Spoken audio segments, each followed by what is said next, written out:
mas a carta de Paulo aos Romanos, capítulo 5, a partir do verso 12. Em nome de Jesus, irmãos, vou compartilhar com vocês essa leitura, e os irmãos depois podem continuar com suas Bíblias abertas, acompanhando, conferindo, como os bereanos faziam, né? Conferindo se o que eu vou dizer é assim mesmo. Quero deixar esse texto aqui apenas para vocês, vou ler de novo ele. Portanto, assim como por um só homem entrou o pecado no mundo, e pelo pecado a morte, assim também a morte passou a todos os homens, porque todos pecaram. Esses últimos tempos, assim, a gente vem orando a Deus, irmãos. Olha, eu vou dizer uma coisa para vocês, porque tem a ver com a nossa mensagem, sim, claro, tem a ver com a nossa mensagem, essa saudação aqui. Olha, vamos confiar em Deus, irmãos, que é Deus quem faz a igreja crescer, viu, irmãos? Amém, irmãos? É isso que você crê? 1 Coríntios capítulo 3, tá? É isso que diz. Deus é quem dá o crescimento para a igreja, tá? A gente faz, a gente constrói templos, a gente cuida da situação, a gente cria situações, a gente cria ambiente. Isso é muito bom, é maravilhoso. A gente tem ambiente, mas quem dá o crescimento para a igreja é Deus. E Deus dá o crescimento à igreja que proclama a salvação, que vai atrás das almas, que prega, que abre a Bíblia para o pecador, viu, irmãos? O negócio é abrir a Bíblia para o pecador. Qualquer outra coisa que a gente fizer é artifício, é coisa da gente. Tá?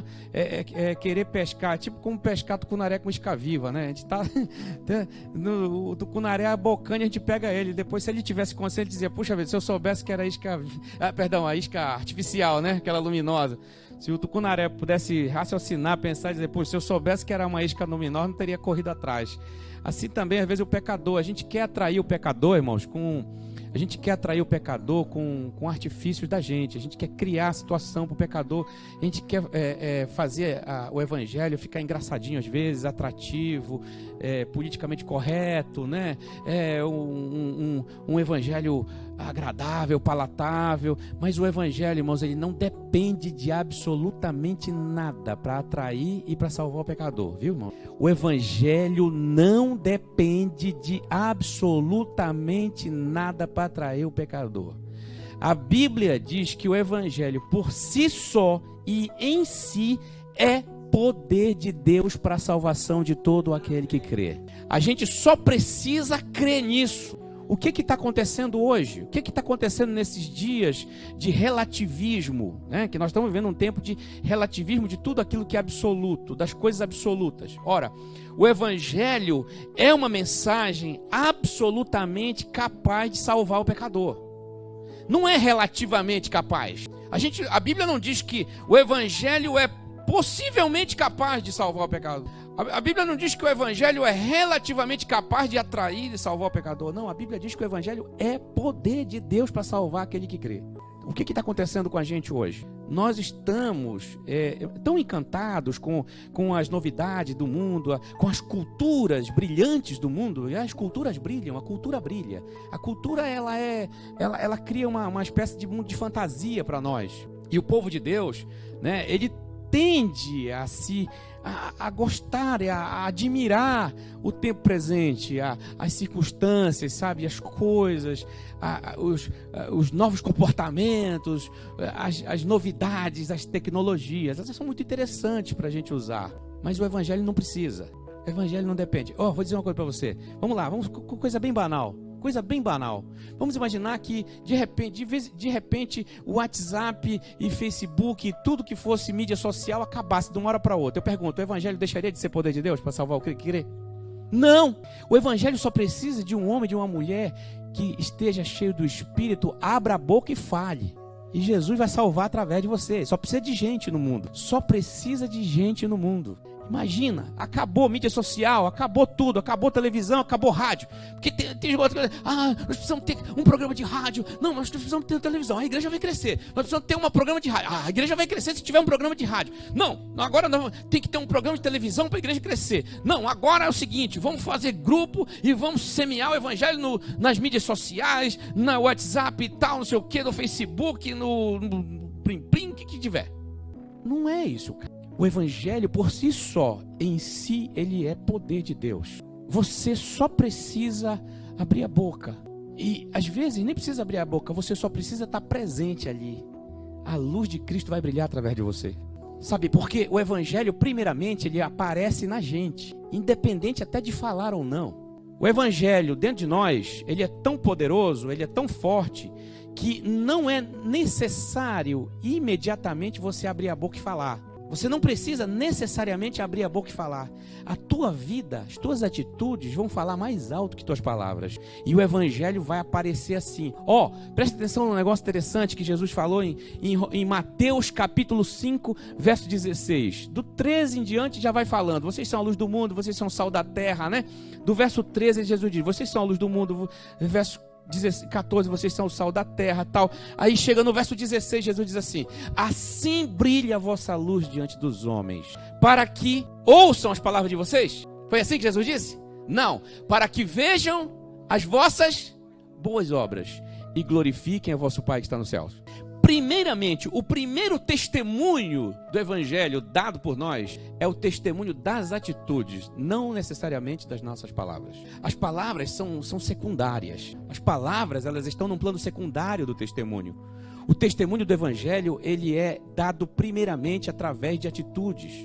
As atitudes são mudas, mas são tremendamente impactantes. E eu quero repetir isso para você, para mim, para você. As nossas atitudes são mudas, mas são tremendamente impactantes. É Cristo que vive em nós, é Cristo que vai aparecer em nós, através das nossas atitudes. Porque quando as pessoas começam a ver nossas atitudes, elas começam a perceber que nós somos diferentes, que há um negócio diferente na gente. E aí elas vão questionar, elas vão chegar, elas vão perguntar. E aí nós vamos abrir a boca com muita alegria. Nós vamos abrir a boca com boca cheia mesmo. Nós vamos dizer, isso aqui é Jesus na minha vida. Sabe o que é? Que eu conheci Jesus. Ah, que negócio é esse? É verdade, eu conheci Jesus. Você quer conhecê-lo também? Isso é o evangelho, irmãos. O evangelho precisa apenas de um ser humano transformado por esse mesmo evangelho. Então o evangelho vai poder se reproduzir. O evangelho vai mudar a vida das pessoas. Atenção, irmãos, o que está acontecendo nos nossos dias? O que está acontecendo nos nossos dias? A cultura do mundo, as culturas do mundo estão deformando o evangelho.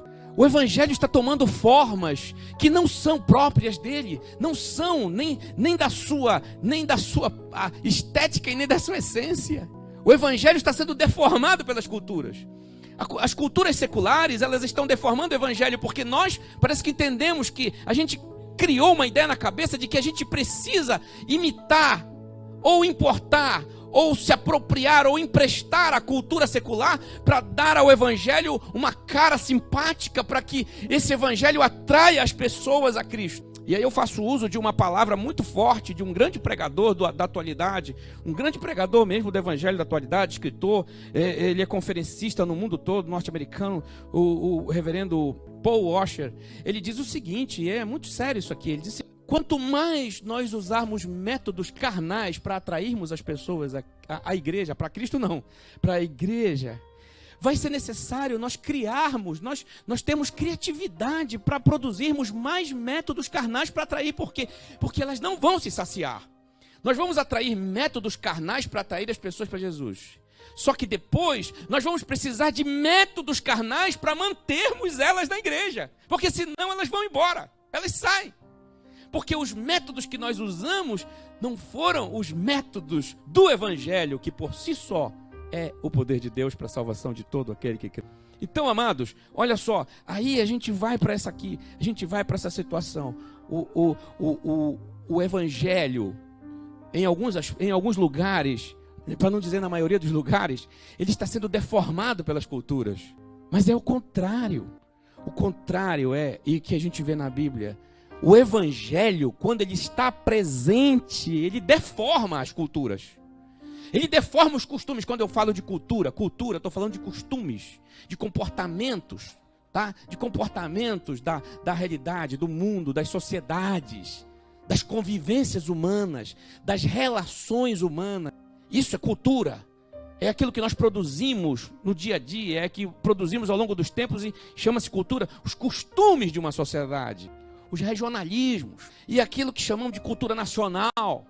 que a cultura brasileira, que é um amontoado de outras culturas, não vou chamar de subcultura, de outras culturas. Então, o evangelho, quando chega numa determinada comunidade, ele deforma as culturas.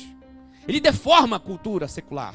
E isso me faz lembrar isso me traz à mente uma lei da física. A física, e foi o físico Albert Einstein que concebeu isso, que está dentro da teoria da relatividade. Ele disse o seguinte, que a presença de massa deforma o tempo e espaço.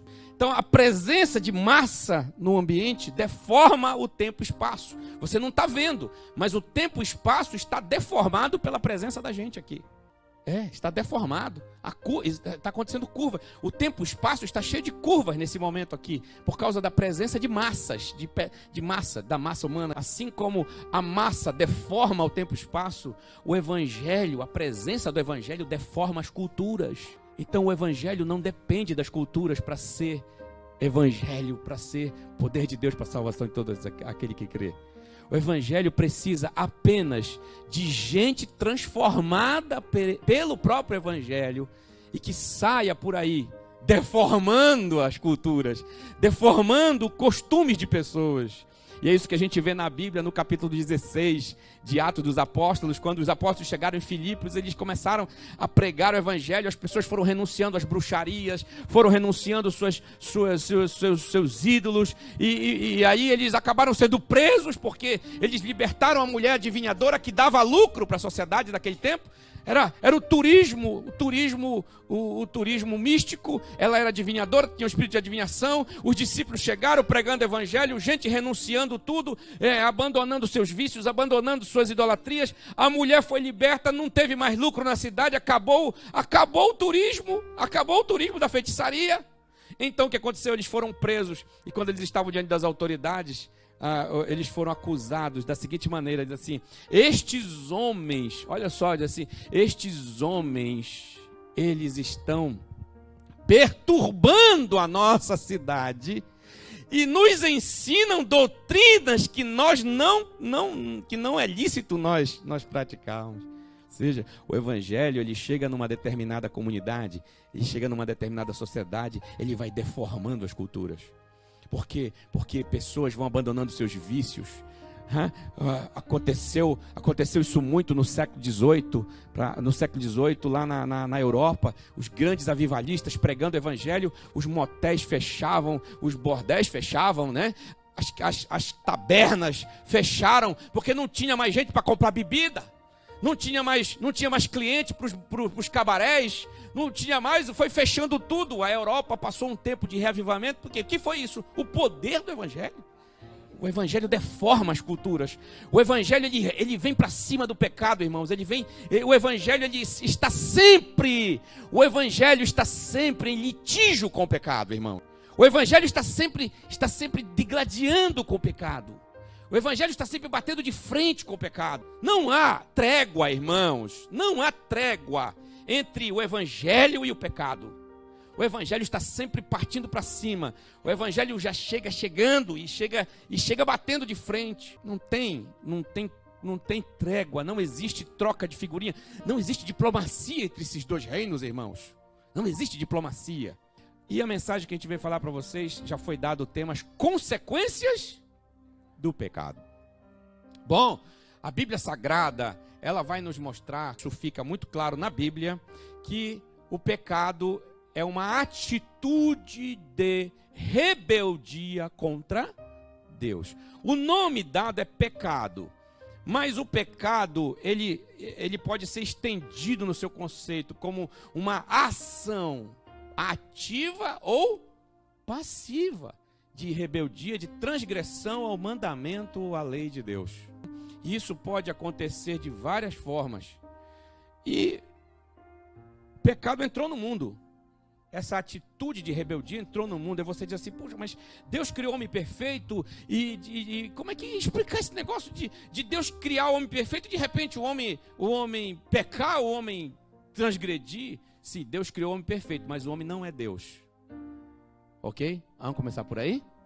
Deus criou o homem perfeito, mas o homem não é Deus. O homem é uma criação de Deus.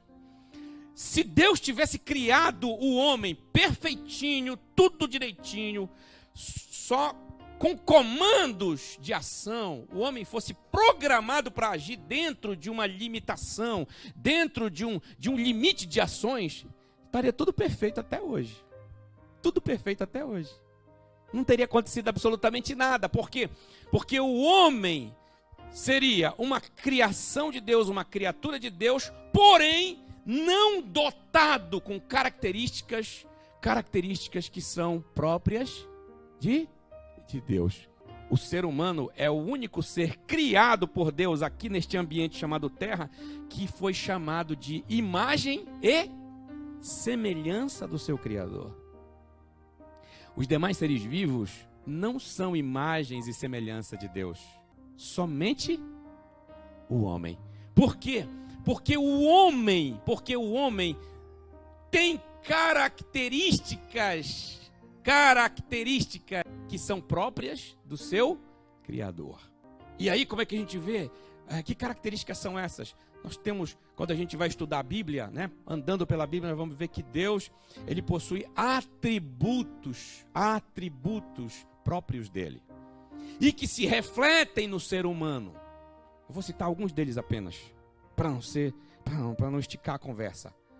Por exemplo, Deus é um ser pessoal. Você pode chamar o cachorro de uma pessoa? Você pode dizer o cachorro, essa pessoa aqui me mordeu. Você pode dizer? Você jamais vai chamar o cachorro de pessoa. O cachorro é um ser vivo. Mas não é uma pessoa. Por quê? Porque o cachorro não possui as características de uma pessoa. Uma pessoa, ela possui 3 características que são básicas, são fundamentais para ser pessoa. Primeiro, intelectualidade. Você diz, não, mas o cachorro é inteligente. Sim, é inteligente. Todos os seres vivos foram dotados de inteligência, mas são inteligências programadas. São inteligências programadas. E são inteligências que se desenvolvem a partir de estímulo e resposta. Você estimula o animal e ele responde. Você treina o animal e ele responde. Ah, mas o meu animal ele fica triste igual eu e papapá, porque ele pratica imitação. Se você jogar esse cachorro no mato, ele vai viver como um cão do mato. Se você traz ele para casa, ele vai assimilar comportamentos da gente. Mas essa assimilação ela é limitada. Ele não é uma pessoa. Nós somos seres pessoais porque somos seres intelectuais. Tá? Nós somos seres intelectuais. E por sermos seres intelectuais, nós produzimos conhecimento. O cachorro não produz conhecimento. Você já viu algum cachorro produzindo aulas de geografia, de história, filosofia? Você já viu um cachorro filosofando? Você já viu um cachorro filosofando? Jamais. Eu já conheci cachorros com o nome de Platão, de Sócrates, já conheci. Mas só o nome. Não produzem conhecimento. Um cão, um orangotango, um chimpanzé não pensa, não reflete sobre realidade, não reflete sobre si mesmo. Essa é a grande diferença de um ser intelectual para um ser que possui inteligência limitada, inteligência que é como a inteligência dos outros seres vivos. Nós somos seres intelectuais. Nós somos seres potencialmente intelectuais. E cada vez, quanto mais desenvolvemos essa nossa intelectualidade, mais nós fazemos grandes descobertas a respeito da realidade, a respeito da vida. Olha só. Tudo que nós temos hoje à nossa volta, tudo que nós vivemos hoje, a forma como nós enxergamos o mundo, é produto de quê? É produto da intelectualidade humana. É produto da intelectualidade humana. A forma como você enxerga as coisas, como você vê a vida, a tua forma de opinar sobre as coisas, a tua forma de opinar sobre o governo, a tua forma de opinar sobre a igreja, a tua forma de conceber ideias sobre a vida, sobre o amor, sobre os afetos humanos, sobre os conflitos humanos. Tudo isso é fruto da intelectualidade. nós somos seres pessoais por causa da intelectualidade, nós somos seres pessoais por causa da nossa capacidade de, não só de demonstrar afeto, mas também de produzir diferentes formas de afeto, de descrever esses afetos. Aí você diz, mas o meu cachorro também me abraça, o cachorro abraça, a gente vê, olha, eu vi na internet os cachorros se abraçando, eles têm sim afetividade, todo ser humano, os seres vivos possuem afetividade, só que ela é uma afetividade limitada, não é produto de intelectualidade. Deus é um ser intelectual, Deus é um ser, a Bíblia diz que ele é sábio, Deus é um ser tremendamente inteligente. E ele nos criou com uma inteligência diferenciada, parecida com a dele. Não é igual a dele, parecida com a dele, porque somos imagem e semelhança dele. Nós somos seres afetivos, nós demonstramos amor, nós demonstramos carinho, nós diferenciamos os sentimentos, os afetos, nós sabemos colocar os afetos no momento certo ou no momento em que nós intencionamos demonstrar esses afetos. Nós usamos os afetos para diferentes propósitos, usamos afetos para conquistar de verdade e usamos afetos para manipular as pessoas, ou não é verdade? Não é verdade? Usamos afetos para manipular e usamos afetos para amar de verdade. Estou exemplificando. Nós somos seres pessoais por uma terceira razão, e essa é muito importante. Somos seres pessoais porque nós temos autodeterminação. Autodeterminação, ou seja, nós temos aquilo que se chama de livre arbítrio. Pode se chamar de livre-arbítrio. Nós temos liberdade de ação, de atitude. Esse foi o ponto que estragou tudo. Foi aí que estragou tudo, irmãos. Não que Deus tenha estragado tudo. Não foi Deus quem estragou. Mas Ele não nos deu livre-arbítrio para que pecássemos. Ele nos deu livre-arbítrio para que vivêssemos em liberdade, que o adorássemos em liberdade. Porque Deus não queria que esses seres chamados humanos o adorassem apenas por instinto, como se fôssemos programados para adorá-lo. Foi por isso que Ele nos deu o livre-arbítrio, a autodeterminação. Foi para que nós o adorássemos em liberdade.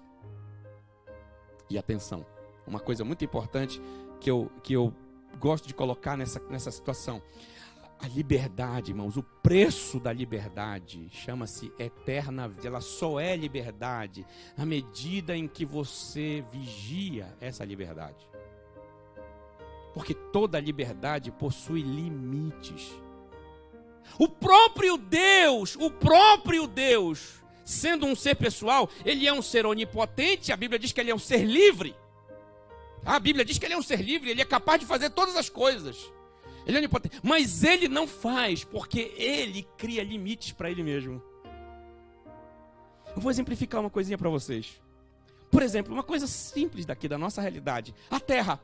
A Terra tem um giro de rotação de aproximadamente 1.667 km por hora. Todo momento ela está girando aqui, nesse momento.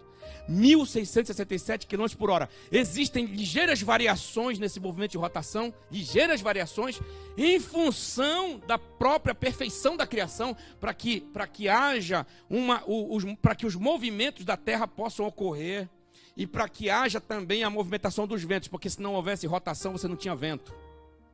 Você só tem vento porque tem rotação da Terra, porque ela gira em volta no seu próprio eixo, ela gira 1.667 km por hora aproximadamente. Ela varia um pouco para cá, para lá. Isso tudo faz parte para que tudo possa ocorrer perfeitamente, para que você possa estar aqui fixo, andando em pé ou sentado, sem sentir tontura. Você não sente tontura, você não sente mareio pelo movimento de rotação da Terra. Até quando a Terra faz um movimento chamado solstício, que o sol fica mais forte aqui para nós no sul, né? Você não percebe esse movimento, é tão sutil, ela se move de forma tão sutil que você não percebe o molejo da Terra. É tudo perfeito. De repente você acorda, o sol está mais forte. É o solstício, aconteceu. Coisa perfeita. Sabe quem fez isso? Deus. Ele criou leis perfeitas. Sabe, E você não vê Deus brincando de, eu vou girar agora a terra a 2.000 km por hora para ver como é que a rapaziada se sente. Não, ele não faz. Não, eu vou girar agora 2.500 só para ver o estrago. Você já viu Deus fazer isso? Não vai fazer. Mas ele é livre ou não é para fazer? Ele é ou não é onipotente?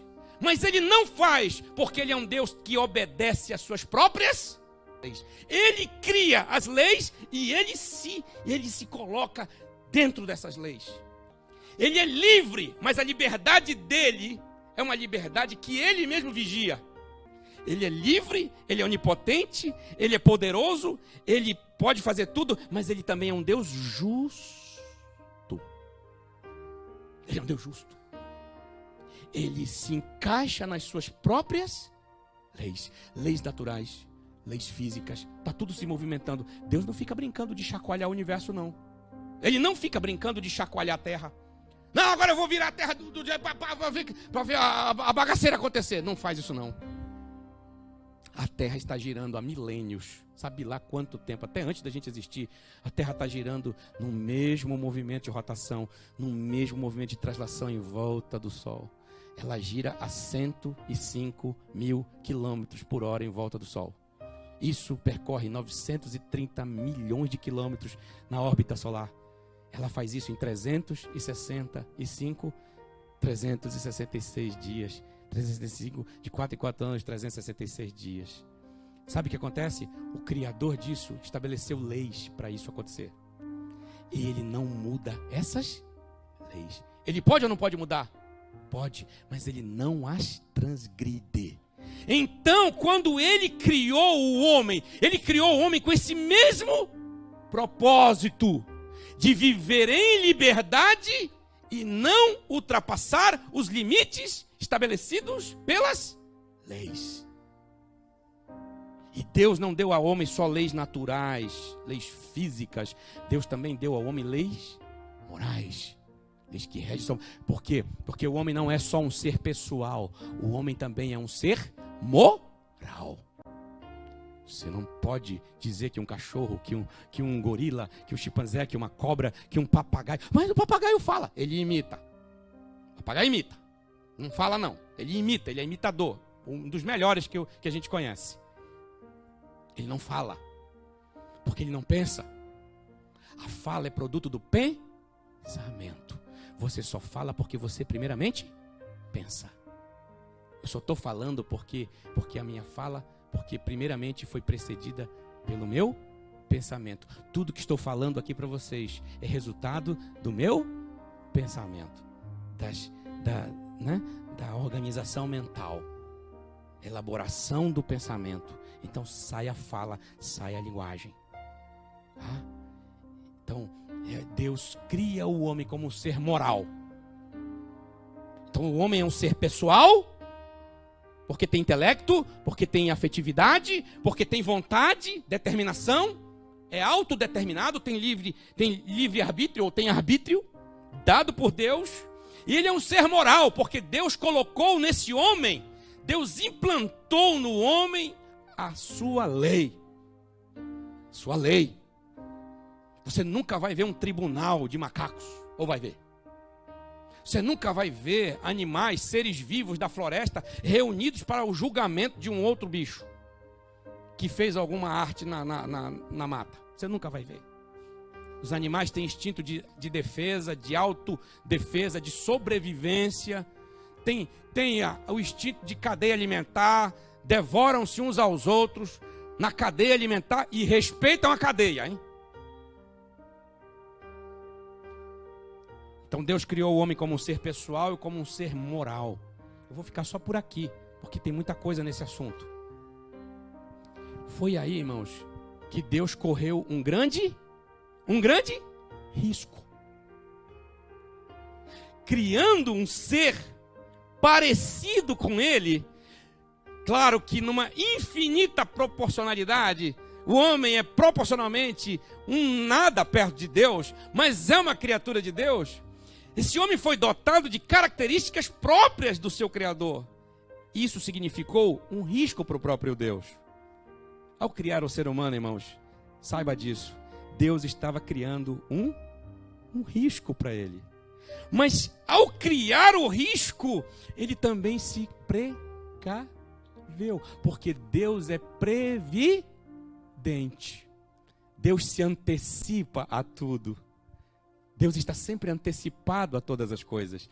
Deus nunca, esse Deus que a gente conhece, ele nunca é pego de surpresa por absolutamente nada do que fazemos, nada do que acontece em nós, conosco e além de nós. Nada, absolutamente nada, foge do controle do seu poder, né? da sua ação como um ser criador e mantenedor de todas as coisas. O pecado não pegou Deus de surpresa. O pecado do homem não pegou Deus de surpresa, porque Deus sabia perfeitamente que tinha criado um risco e queria correr o risco. Deus quis correr o risco, porque se Deus não quisesse correr o risco, Ele não criaria a gente, irmãos. Tente imaginar Deus pensando criar o homem. Eu vou colocar liberdade de ação nesse ser humano. Ele vai, na primeira ele vai jogar por terra tudo. Eu não vou ter trabalho, eu não quero ter trabalho. Eu quero que coisa tudo gire normal, igual como eu penso. Mas ele quis. Sabe essa coisa de Deus querer? Ele quis, irmãos, ele quis criar a gente. E até mesmo na condição de pecado, de pecador, de transgressão, de toda imundície que surgiu depois do pecado, Deus estava dizendo: eu vou demonstrar quem eu sou para esse ser. Eu vou ser o mesmo Deus para eles. O Deus que seria na perfeição vai ser na imperfeição.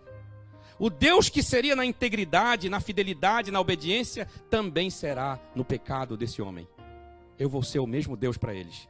E vou fazer coisas extraordinárias para esse homem, para que esse homem saiba que eu o amo incondicionalmente. E o pecado veio.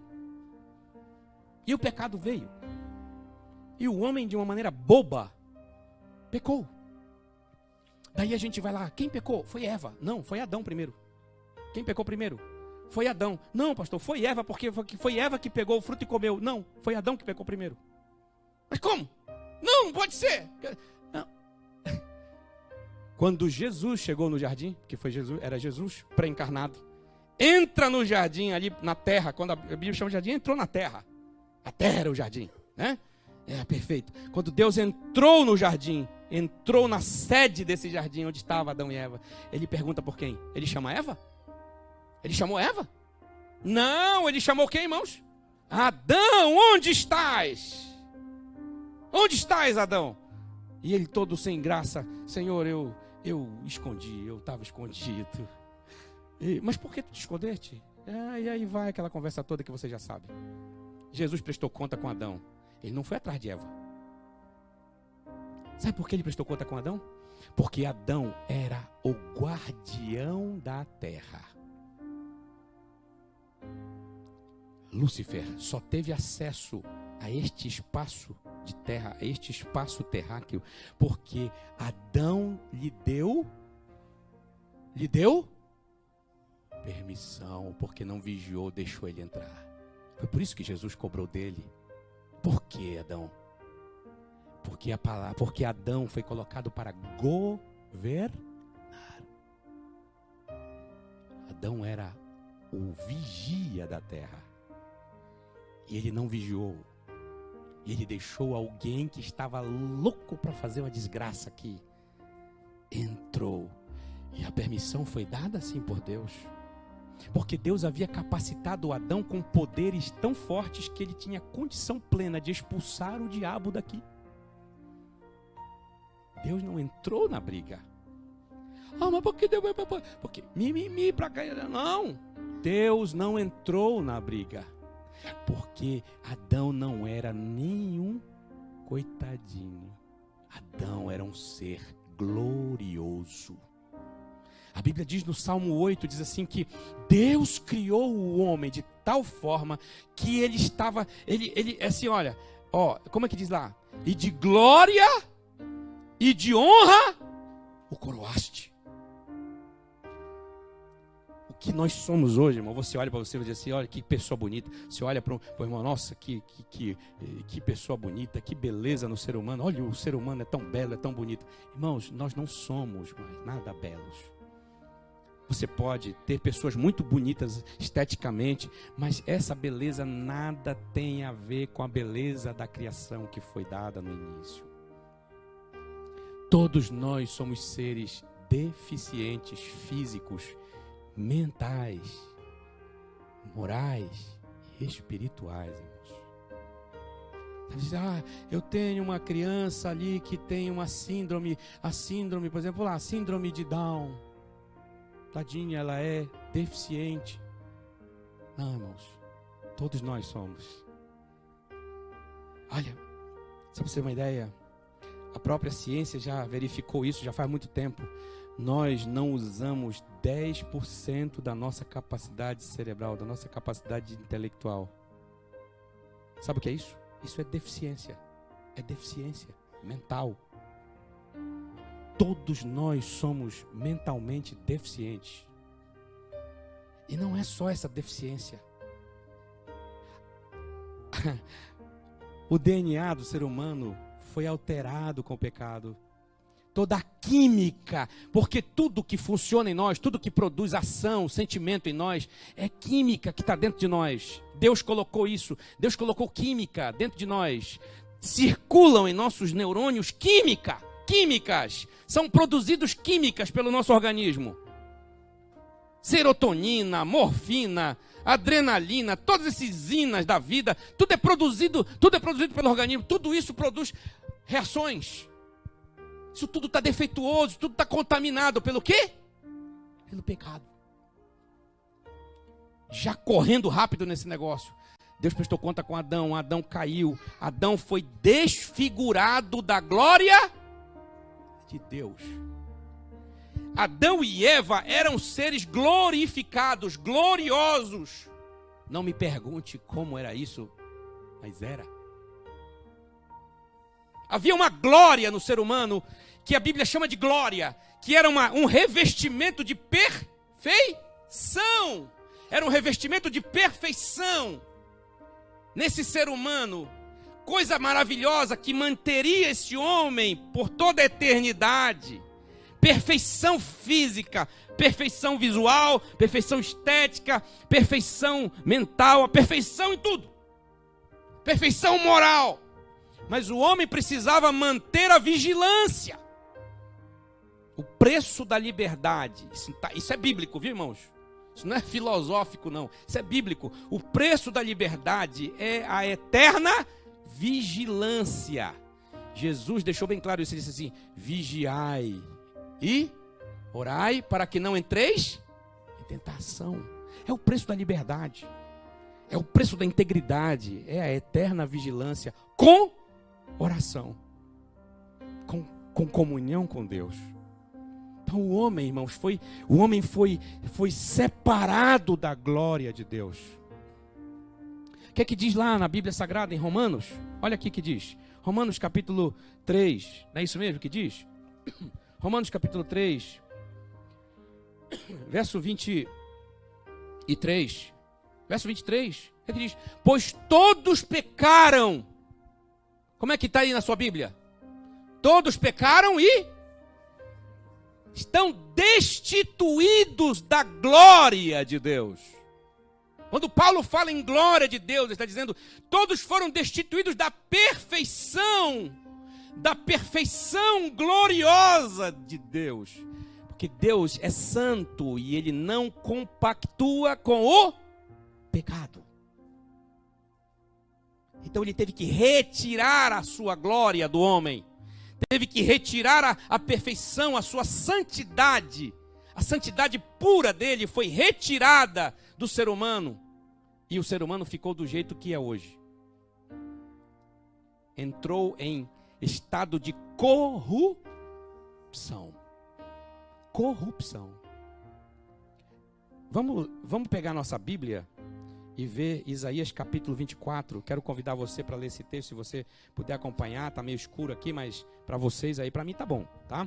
Capítulo 24, olha só o que diz a Bíblia, irmãos. Capítulo 24, versículo 4 em diante, diz assim, olha o que diz a Bíblia. Diz assim, a terra, atenção, a terra pranteia e se murcha, o mundo enfraquece e se murcha, enlanguecem-se, ou seja, lamentam-se, todos os moradores da terra, os mais altos do povo da terra. Verso 5, na verdade, a terra está contaminada por causa dos seus moradores. Está falando do ser humano, por causa dos seus moradores, não está falando dos bichos. Por causa do ser humano, por causa dos seus moradores. Por quê? Por que a terra está contaminada? O que os moradores fazem? O que os moradores fizeram e fazem para contaminar a terra? O que eles fazem? Transgridem as leis. Que mais? Violam os estatutos e que mais? Quebram a aliança eterna. Presta atenção para esse detalhe. O homem, quando desobedeceu lá, a mulher, quando desobedeceram a Deus, quando Adão permitiu que Lúcifer entrasse na terra e Eva cedeu à tentação, eles ali quebraram uma aliança eterna. Porque quando Deus os colocou no centro da terra, Ele fez com Adão e Eva uma aliança eterna.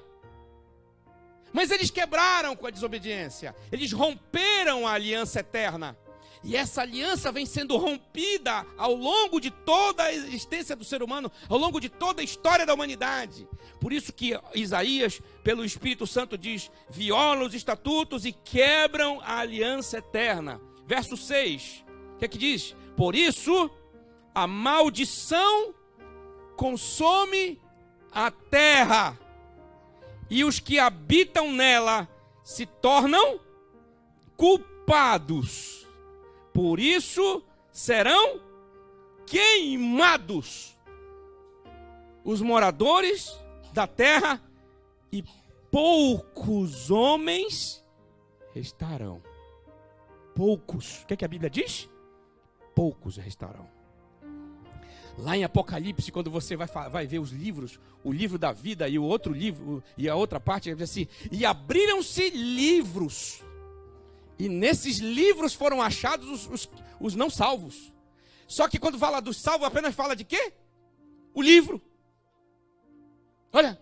E foram achados salvos aqueles cujos nomes foram encontrados no livro. Quando Apocalipse fala de salvos, fala apenas de livro. Quando fala de não salvos, fala de livros. Isso é figurativo, evidentemente, para mostrar a proporcionalidade daquilo que vai restar lá no final da história, quando Jesus voltar à terra. Poucos restarão, e muitos serão queimados, porque violam as leis, quebram os estatutos, quebram a aliança eterna, transgridem as leis, violam os estatutos e quebram a aliança eterna. Vamos para o pecado de novo. Lá de Adão. Você tem um carro. Tem alguém aqui que tenha carro que vai até 220 km por hora, não tem? Tem alguém aqui? A maioria vai a 180. Tem os que vão 220. Tem os carrões famosos aí que vão a 300 e poucos km por hora. Pois é. Mas eu pergunto para vocês, aqui no Brasil, qual é o máximo de velocidade permitido em pistas do Brasil? 120. E duas pistas que eu conheço só: a Bandeirantes e a Castelo. Fora isso, é 110, 100, 80, 60, 70, em zona urbana, 40, 30 e assim sucessivamente. Vai diminuindo. Você diz: mas eu tenho um carro que pode ir a 220 a 350 por hora. Sim, você tem um carro que tem potência para 350, mas a lei diz que você só pode ir até 120. Isso é uma analogia que eu quero usar para você entender o que foi que Deus fez com a gente. Deus criou um homem, irmãos, potente, mas deu lei para ele: não toca naquilo ali, não deixa ele entrar aqui. A ordem que Deus deu para Adão é: não deixa ele entrar, não toque naquela árvore. Mas ele podia tocar? Claro que podia, mas não devia. Poder é uma coisa, dever é outra. Eu posso. O homem podia tudo, irmão. O homem podia virar esse planeta de ponta cabeça, se quisesse. Tinha liberdade para isso. Foi criado com poder para isso, se pudesse, se quisesse. Mas era para vigiar. Era para estar dentro de limites. Mais uma vez eu quero dizer para você, Deus é um Deus que tudo pode, mas Ele não faz tudo. Ele não faz tudo. Por exemplo, Ele não faz a terra girar ao contrário, ou faz? Não faz. Ele criou a terra para girar de um jeito, numa velocidade. Ele não muda isso. Deus criou o sistema solar daquele jeito, Ele não muda. Eu vou apagar o sol para ver a desgraça. Não, Ele não vai. Só vai apagar uma vez e para todo sempre. Antes da volta de Jesus, a Bíblia diz no Evangelho de Lucas, no dia da volta de Jesus, o que é que vai acontecer? Vai apagar o sol. Apagar o sol. O sol está a 150 milhões de quilômetros da Terra. 149,999 para 150 milhões de quilômetros de distância da Terra. Um raio solar para chegar aqui demora 8 minutos. Ou seja, o sol vai apagar 8 minutos depois, você vai escurecer aqui. Ele vai apagar lá e 8 minutos depois a gente vai ter escuridão. Quando escurecer tudo, é isso que a Bíblia diz. Isso é literal, isso não é figurativo não. O sol vai escurecer, vai apagar tudo. É como se fosse começar um filme. Quem já foi ao cinema aqui?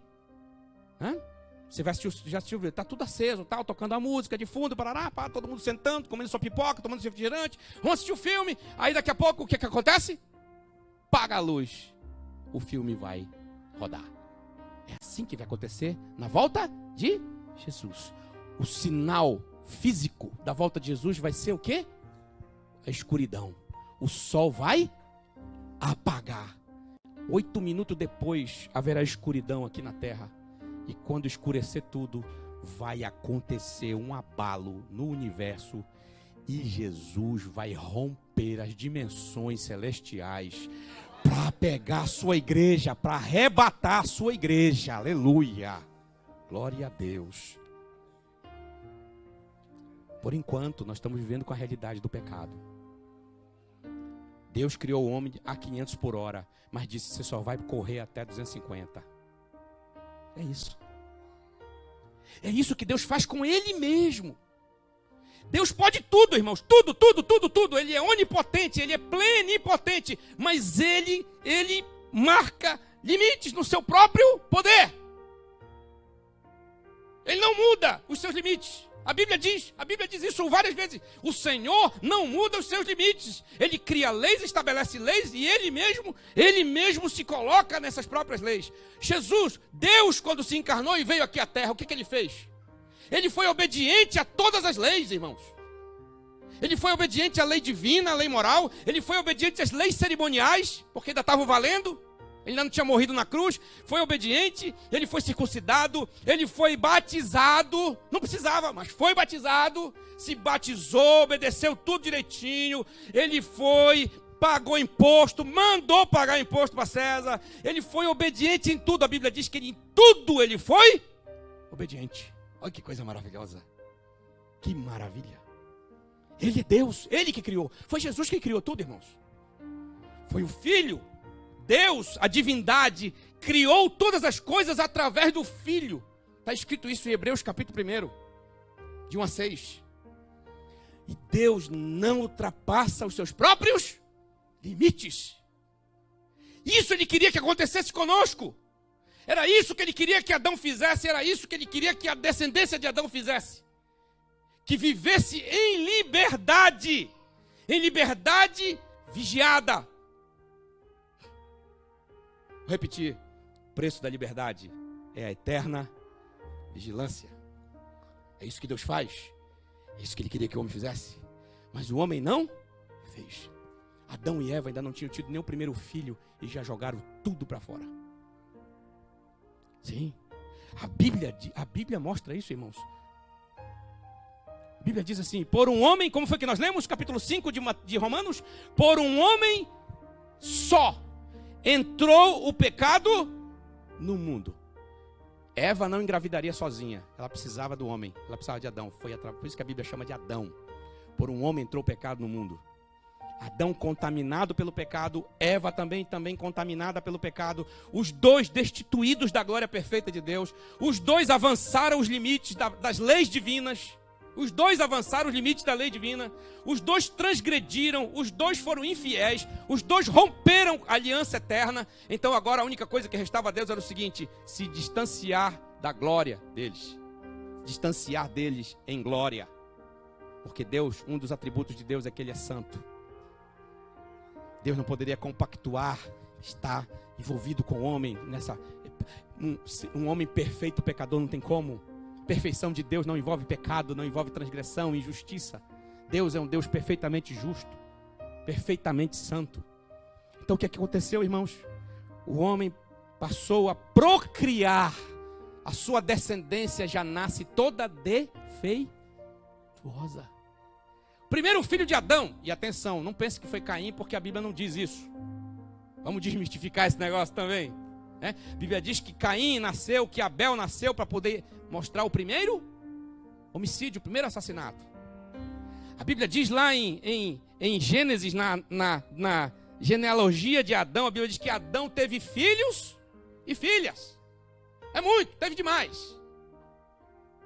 Não dá para relacionar, não deu para relacionar filhos e filhas, mas a Bíblia destaca apenas alguns: Caim e Abel, por causa do primeiro homicídio.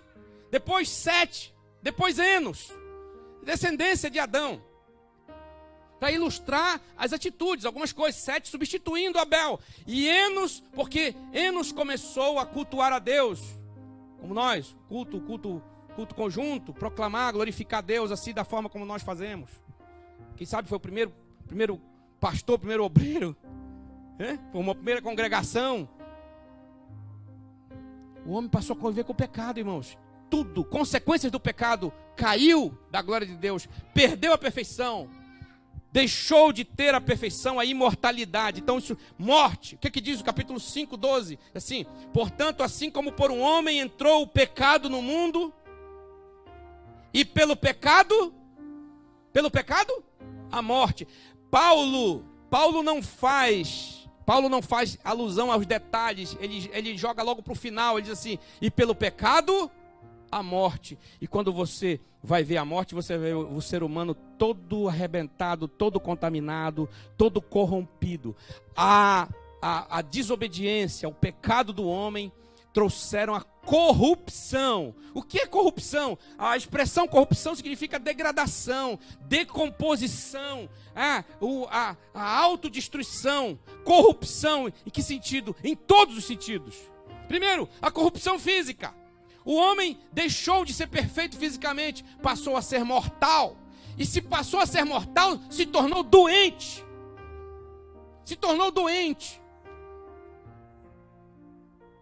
Sua genética se tornou adoecida, corrompida. A genética humana se corrompeu. Por isso que todos pecaram, porque todos estavam em Adão. Por isso que a Bíblia diz que todos pecaram em Adão. Por quê? Porque toda a humanidade estava nele. Eu vou usar com você aqui um exemplo. Imagine na sua mão um caroço de manga. Você tem um caroço de manga na sua mão. Você tem um caroço de manga. Dentro daquele caroço de manga, você tem o quê, irmão? Você tem uma mangueira dentro daquele caroço. Você não vê a mangueira, está lá dentro. Aquela mangueira que está dentro daquele caroço de manga tem milhares e milhares e milhares de mangas. E dentro daquelas mangas tem milhares e milhares e milhares de caroços. E cada caroço tem potencialmente uma mangueira, com milhares e milhares e milhares de mangas, que vai reproduzir milhares e milhares de mangueiras, e assim sucessivamente por toda a história da vida. Isso é o que Paulo está dizendo a respeito de Adão. Todos nós estávamos em Adão. Por isso que todos pecaram. Por isso que o primeiro filho de Adão, fosse Caim ou fosse outro, já nasceu pecador, já nasceu defeituoso, já nasceu corrompido, já nasceu mortal. Porque todos nós estávamos em Adão. Porque ele era o único homem. E dele saiu a semente que se estabeleceu em Eva, que se juntou ao óvulo de Eva, que também estava contaminado, corrompido. Se juntou o óvulo, espermatozoide, tudo corrompido, tudo defeituoso. tudo pecaminoso, tudo contaminado com pecado, nasce o primeiro filho é pecador, nasce o segundo, nasce o terceiro, e as gerações por gerações, por gerações, por gerações, até chegar em nós aqui, está tudo contaminado. Por isso que a Bíblia diz que todos pecaram em Adão. Por um homem entrou o pecado no mundo, e pelo pecado desse homem entrou a morte, porque todos pecaram. Certa vez, uma pessoa com quem eu estava fazendo estudo bíblico, uma pessoa até esclarecida, fez essa pergunta para mim e disse: pastor, o que eu tenho a ver com o pecado desse cara? O senhor vem dizer para mim que eu sou um pecador, que eu preciso de redenção? O que eu tenho a ver? Eu não estava lá. Eu não estava lá. Eu não tenho que pagar pelo pecado desse cara. Ele usou esse termo. Eu não tenho que pagar pelo pecado desse cara. Deus tem que olhar para mim de forma diferente. Vamos negociar de outra forma. Eu não tenho nada com ele. Eu disse: você é mortal. Ou você não é? Eu sou. Eu vou dizer assim, como ele era uma pessoa muito instruída, eu usei um termo de um filósofo de Aristóteles. Eu disse: então vamos fazer o seguinte, vamos ao silogismo de Aristóteles? Vamos, tá? Todos os homens são mortais, né? Todos os homens são pecadores, todos os homens são filhos de Adão, todos os homens são pecadores, logo todos os homens são mortais. Isso é o silogismo. Todos são filhos de um mesmo tronco genético. A ciência já provou isso também. Acabou, pronto. Não precisava, mas provou. Não precisava, mas a ciência já chegou a esse ponto. Todos são filhos de um mesmo tronco genético. Existe uma tese que se divulgou no mundo todo, que se chama Eva mitocondrial. Foi uma cientista, foi uma geneticista que fez essa descoberta. O que é a tese da Eva mitocondrial? A Eva mitocondrial significa o seguinte, que todos os seres humanos brotaram de um útero materno único, de um único útero materno. E de um único tronco masculino que juntou a esse útero materno o óvulo, o espermatozoide, e saiu toda a humanidade. Não tem dois troncos. Não existem dois troncos, irmãos. Esqueça essa ideia de evolução. Isso é conto de fada para adultos. Isso aí é furada. A ciência séria, ela declara: o homem vem de um mesmo tronco genético. Significa que é aquilo que a Bíblia chama de Adão e Eva. Pronto. O resto é conversa. O resto é para desviar a atenção da gente. Então, quando Adão e Eva se juntaram para que ela engravidasse, ela engravidou de um ser corrompido. Toda a humanidade estava em Adão. Obrigado. Toda a humanidade estava em Adão. Eu e você estávamos em Adão. Então eu disse para ele: cara, vamos fazer o seguinte, você tem culpa no cartório, essa dívida também é sua, porque você estava nele, meu.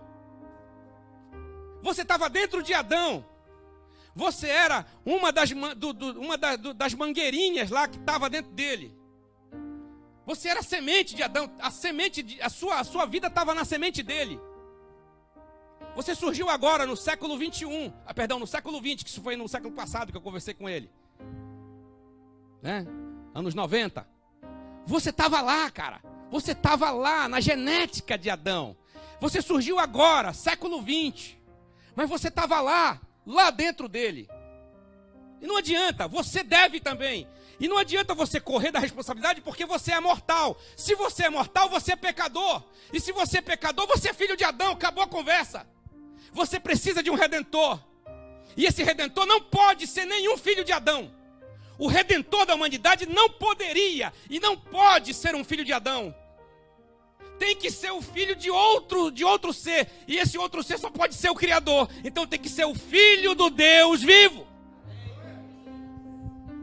Consequências do pecado: o homem foi corrompido geneticamente. Se foi corrompido geneticamente, foi corrompido fisicamente. Já nasce defeituoso, já é reproduzido de forma defeituosa, já nasce com doenças congênitas, já nasce com problemas genéticos sérios, já nasce com problemas congênitos, vai ter que tratar isso. A ciência tenta manipular, não consegue, cada vez aparecem mais problemas para se resolver, e assim sucessivamente. O homem, com o pecado, se tornou corrompido moralmente. Consequência do pecado, corrupção moral. Está aqui, ó. Está aí o que nós estamos vivendo no Brasil.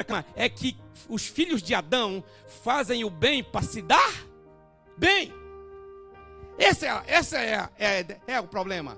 Esse é o problema que a Escritura, que a revelação de Deus mostra para nós. Os filhos de Adão fazem o bem para se dar bem. Os filhos de Adão fazem o bem porque eles acreditam que fazendo o bem, quanto mais bem eles fazem, mais eles recebem o bem de volta. É a lei da semeadura, é a lei do eco, é a lei do retorno. Faça o bem e o bem voltará para você de alguma maneira. Essa é a lógica do filho de Adão. Ele faz o bem, mas ele faz o bem pensando nele. Ele faz o bem pensando nele, na família dele, nos filhos dele, na mulher dele, no esposo dela. Faz o bem pensando naquilo que é próprio dele. Tem uma filosofia religiosa, se é que a gente pode fazer? Não vou citar aqui, mas mentalmente você pode já imaginar o que eu vou falar. Ela diz o seguinte, olha, você quer aperfeiçoar, evoluir melhor nas suas reencarnações? Você quer evoluir? Quero evoluir. Você vai evoluir, você vai reencarnar e você vai chegar até a se tornar um espírito de luz perfeito como é Jesus, por exemplo. Ele se apropriou de Jesus, evidentemente. Porque nessa concepção religiosa, filosófico-religiosa, Jesus, eles se apropriam do Jesus da Bíblia, mas colocam Jesus como o espírito mais perfeito de luz, que evoluiu e chegou à perfeição. Então diz assim, você quer evoluir seu espírito, você quer reencarnar melhor? Eu quero. Então o que é que você tem que fazer? Você tem que fazer o bem. Faça o bem. Aí começa a fazer o bem, e dou sopa pra cá, e dou uma cesta básica pra lá, e ajudo o dinheiro, e tal, e ajudo. Eu não quero saber quem é você. Eu quero saber que eu quero reencarnar melhor. Ou seja, é aquele adágio popular que diz assim, eu não quero saber quem morreu, eu quero chorar. Essa é a ideia. Então, o homem filho de Adão, ele faz o bem pensando nele. Eu quero reencarnar, eu preciso evoluir meu espírito. Então é o seguinte, a ideia que eu tenho é a seguinte, faça o bem, faça caridade. Então eu vou fazer caridade, e eu chego com você e te ajudo. Está precisando de ajuda? Toma. Você está precisando de comida? Toma. Você está precisando de veste? Toma. Eu vou te dar sopão, eu vou te dar dinheiro, eu vou te ajudar, eu vou fazer o que precisar por você. Eu sou advogado, eu vou ajudar você a ganhar a tua causa, eu não vou cobrar nada para você. Por quê? Porque eu estou pensando na minha reencarnação. Eu não estou pensando na dele, eu não estou nem aí com ele. Eu não estou preocupado com ele. A única preocupação que eu tenho com o outro é achar alguém que eu possa depositar a minha ajuda, a minha caridade. Mas eu estou pensando em mim, porque eu não quero reencarnar num cachorro, porque eu não quero reencarnar numa pessoa deficiente visual, porque eu não quero reencarnar num morador de rua, porque eu não quero reencarnar numa pessoa viciada, eu não quero reencarnar numa mosca, eu quero reencarnar num negócio melhor. Então eu faço o bem, eu vou fazer o bem. Os filhos de Adão fazem o bem pensando neles. Existe dignidade? Existe. Socialmente, culturalmente, existe dignidade nisso. É elogiável. Ninguém aqui está depreciando o valor social de tudo isso, de forma nenhuma. Mas espiritualmente, isso não pode salvar ninguém. O valor social disso é maravilhoso. É para aplaudir, é para bater palma. Sim, seja o que for, faça o bem. Tem que fazer o bem. É uma obrigação fazer o bem. Devo fazer, devo ajudar, devo ser solidário. Socialmente, culturalmente, tem valor muito alto. Porém, espiritualmente, como meio de redenção, não tem absolutamente nenhum valor. Sabe por quê? Porque todos somos filhos de Adão. Somos seres moralmente corrompidos. Até o bem que nós fazemos é um bem que está contaminado pelo pecado. E o grande sentimento expoente, o top dos sentimentos do pecado, dessa questão do bem, é o egoísmo. É o egoísmo. Nós somos filhos de Adão, somos egoístas. Nós pensamos em nós, pensamos nos nossos filhos, pensamos no nosso umbigo. Nós pensamos na nossa família. O outro é apenas o pretexto. O outro é a motivação para que eu me dê bem. Esse é o raciocínio dos filhos de Adão. E não vou falar sobre o mal, porque o mal é óbvio, é claro, não precisa discutir, óbvio. Não precisa discutir o mal que o homem faz. Não precisa discutir a maldade do ser humano. Não precisa discutir o crime, a violência. Não precisa discutir a psicopatia do ser humano. Não precisa discutir, irmãos, a indecência, a imoralidade. Não precisa discutir. Corrompido moralmente. Por quê? Porque o ser humano demonstra afetos. O ser humano faz o bem, o ser humano se aproxima do outro, e isso é da natureza de filhos de Adão. Nós nos aproximamos dos outros, nós ajudamos, nós fazemos, mas nós estamos pensando em nós, na nossa preservação. Estamos pensando na nossa preservação, no nosso bem.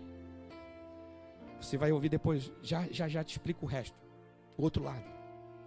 Terceiro, o pecado nos corrompeu espiritualmente. Quando o homem não tinha pecado, ele só tinha um Deus a adorar. E ele sabia perfeitamente que Deus era esse que ele tinha que adorar. Ele só adorava um único Deus. Depois do pecado, o ambiente espiritual do ser humano, a sua essência espiritual, ela foi alterada pelo pecado, de maneira que hoje nós estamos vivendo uma grande confusão de concepções religiosas, até mesmo naquilo que se refere a Deus. O ser humano inventa seus deuses. O ser humano cria as suas religiões. O ser humano cria deuses para ele. Quando ele não tem, ele cria. O ser humano cria deuses físicos. O ser humano cria esse copo. Se ele entender, esse copo se torna um deus. O ser humano cria o sol como Deus. O ser humano olha para a lua e diz: esse é meu Deus. O ser humano pega um pedaço de madeira, esculpe, faz uma forma de um ser humano, de alguma coisa, como os egípcios faziam, forma de um animal, com cabeça de ser humano, misturavam um animal com o ser humano e faziam os seus deuses. Os gregos fizeram os seus deuses, deuses corruptos, deuses que se corrompiam, deuses que faziam o bem e o mal. O ser humano, de uma forma geral, ele vai criar deuses. A Índia, por exemplo, tem milhões de deuses. Uma barata é um deus, uma vaca é um deus, um rato é uma divindade. Tudo pode ser um deus para os indianos, para os hindus. Cria-se deuses. Uma confusão na área espiritual do ser humano. O ser humano é religioso. Até o ateu é religioso. O ateu ele é religioso porque ele tem uma convicção sobre Deus. Se Deus não fizesse sentido para o ateu, ele nem falaria em Deus. Mas Deus faz muito sentido para o ateu a ponto de dizer: Deus não existe. Quando o ateu diz Deus não existe, ele está tendo uma concepção de Deus. Ele está tendo uma convicção a respeito de Deus. Logo, ele crê ao contrário. Ele crê negando a existência. Mas ele tem a concepção de Deus. Ele não é um ateu na realidade. Ele apenas rejeita aquilo que ele sabe que existe, mas ele nega a existência. Ele se distancia, ele cria aversão, ele hostiliza. Então tudo é religião. O ateísmo é uma forma de expressar essa religiosidade que se corrompeu com o pecado. Então o homem foi corrompido fisicamente, moralmente e espiritualmente. E por último, a última consequência danosa, negativa do pecado é a morte. A morte. Todos morrem. Todos morrem, amados. Esse é o sinal mais óbvio do pecado. Todos morrem. Tem algum ser humano imortal? Existe algum? Se existisse, esse não era filho de Adão. De Adão pecador. Seria filho de Adão antes do pecado. Mas isso não aconteceu. Porque todos nascem depois. Porque todos pecaram. E por que Paulo diz que todos pecaram? Porque todos os descendentes de Adão ainda estavam nele quando houve o pecado. Já vimos a desgraça. Um pouquinho dela. Mas agora eu quero chamar a atenção para vocês, para encerrar essa nossa palavra, quero chamar a atenção para vocês da última consequência do pecado. E essa eu jamais poderia deixar de falar. E a última consequência do pecado foi a seguinte: Deus amou o mundo de tal maneira que deu o seu Filho unigênito, para que todo aquele que nele crê não pereça, mas tenha a vida eterna. Essa foi consequência do pecado, irmãos. Nós só temos Redentor porque existe pecado. O ser humano às vezes fica na agonia. Meu pecado, mimimi, pecado, porque Deus perdeu o pecado, porque Deus deixou o pecado. Se Deus deixou o pecado, porque Ele criou um ser humano parecido com Ele. Deu potência para esse ser. Deu liberdade, mas liberdade vigiada, como o próprio Deus vigia a sua liberdade. O homem abusou dessa liberdade, ultrapassou o limite, caiu, desgraça. Deus não foi pego de surpresa com essa liberdade, com essa ação. Entrou em ação o seu amor, o seu plano de salvação. E aí Romanos 5:8 é um dos textos que eu mais repito. Eu fico falando isso em tudo que é lugar, por onde eu ando, nas igrejas que eu prego, nas igrejas onde eu sou pastor, porque olha só que diz assim, que diz Romanos 5, verso 8. Mas Deus prova o seu amor para conosco. Olha só, a prova do amor de Deus. Mas Deus prova o seu amor para conosco. Qual é a prova do amor de Deus? É te dar carro? Casa própria? É te dar saúde física? É resolver teus problemas pontuais? Teus problemas imediatos? Não, a prova do amor de Deus só é uma na Bíblia. Mas Deus prova o seu amor para conosco, em que Cristo Jesus morreu por nós, sendo nós ainda pecadores. Isso é consequência do pecado. O amor de Deus já existia, sempre existiu na eternidade dele, porque ele é um Deus eterno. Mas foi o pecado que acentuou. O pecado acentuou o amor de Deus para conosco, irmãos. Nós somos, aleluia, nós somos hoje conhecedores de um amor elevado de Deus. Da elevação máxima do amor de Deus. Porque se não tivéssemos pecado, nós experimentaríamos o amor de Deus em um outro nível, numa outra dimensão, se não tivéssemos pecado. Mas por causa do nosso pecado, nós passamos a experimentar, irmãos, um amor diferenciado, elevado a milionésima, sei lá, quanta potência Deus elevou o seu amor de tal maneira, olha só que coisa, de tal maneira, que deu o seu filho. Ele jogou o seu filho para nós, assim, olha, tá aí ele. Eu vou entregar a mim mesmo para vocês. Porque Jesus é filho de Deus, significa que ele vem de Deus.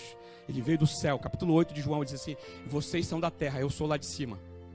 Eu vim de cima, vocês são daqui. Eu não sou daqui, eu estou aqui, mas não sou daqui. Ele veio de Deus, ele é filho de Deus. Por isso que os judeus queriam matá-lo. Porque ele se dizia filho de Deus, e eles sabiam perfeitamente que Jesus, ao dizer que era filho, se fazia igual a Deus. Dizer, nós não queremos te apedrejar por causa dos teus milagres, não. Nós não estamos te apedrejando, não queremos te matar por causa do que tu fazes. Nós queremos te apedrejar e te matar porque tu te fazes igual a Deus. Eles entendiam perfeitamente o que significava filho de Deus.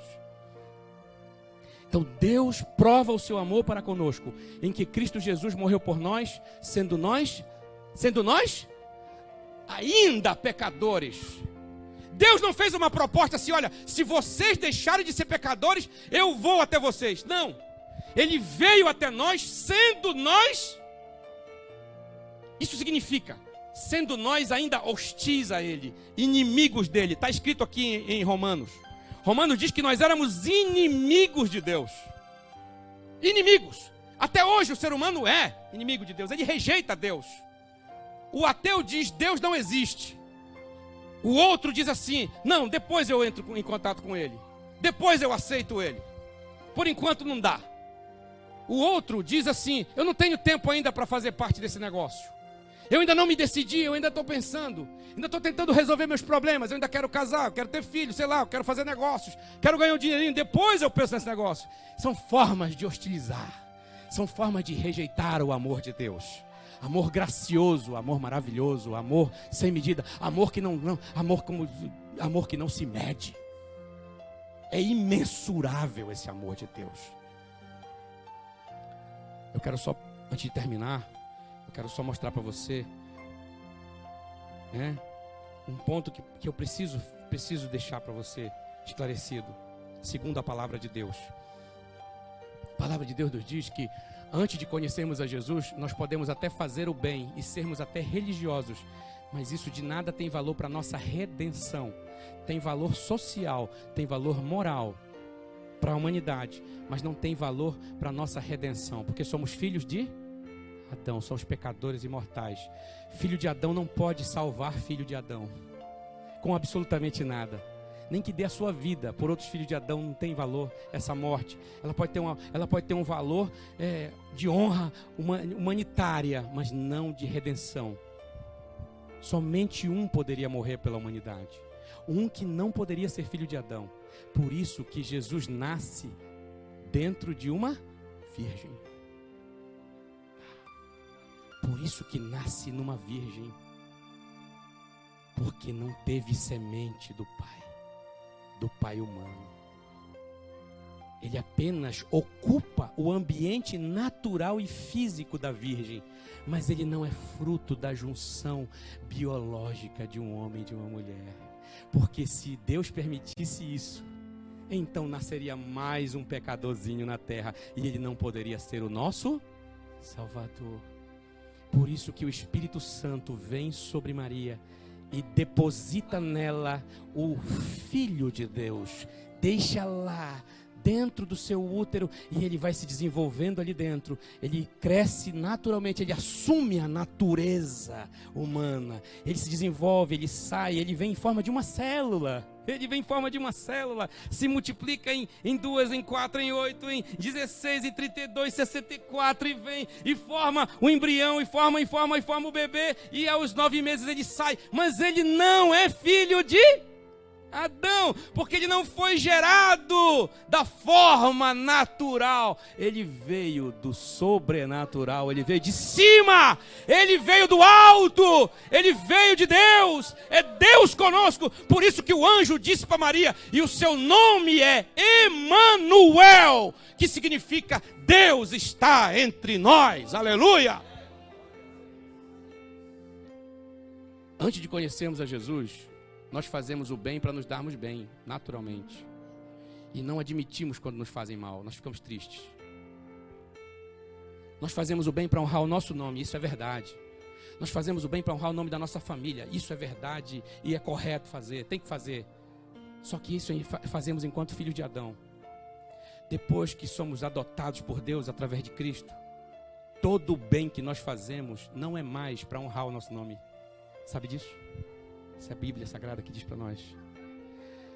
Depois que nos tornamos filhos adotados por Deus, que a Bíblia diz em João capítulo 1, verso 12: mas a todos quantos receberam a Jesus, foi-lhes dado o poder de serem feitos filhos de Deus aos que creem no seu nome.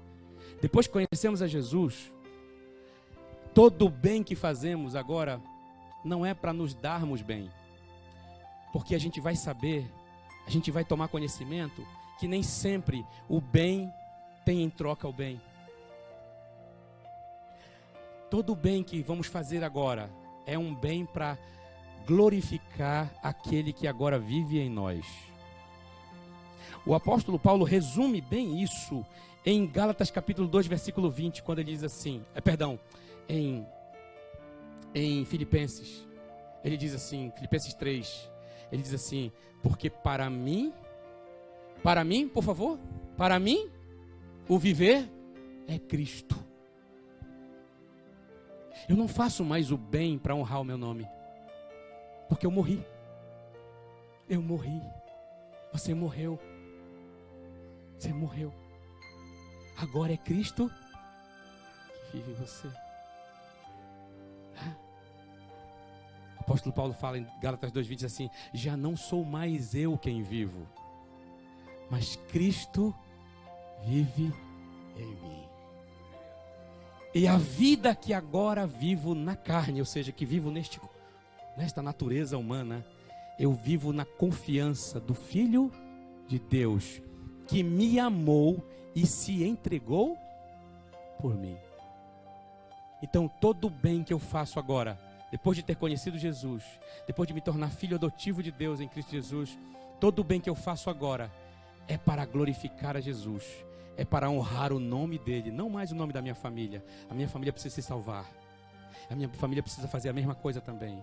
tudo que eu faço agora é para glorificar o meu Salvador, o meu Redentor, o meu Deus e Salvador Jesus Cristo. Aleluia. Vamos ficar em pé, meus irmãos. Eu acho que já falei demais, demorei demais com vocês.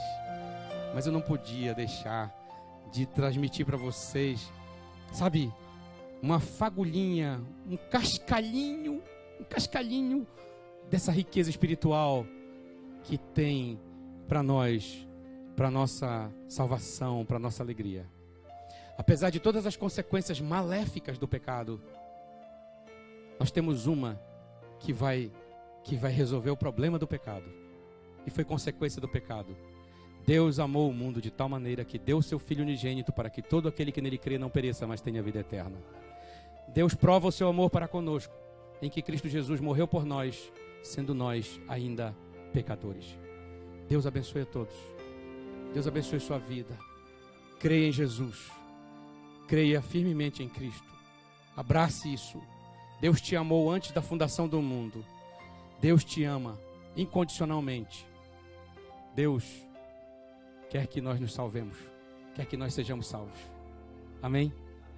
Um dia isso tudo vai acabar. Na outra mensagem que vocês vão ouvir, com certeza vocês vão receber o que vem pela frente, o que vai acontecer depois de tudo isso. A paz do Senhor Jesus a todos. Amém.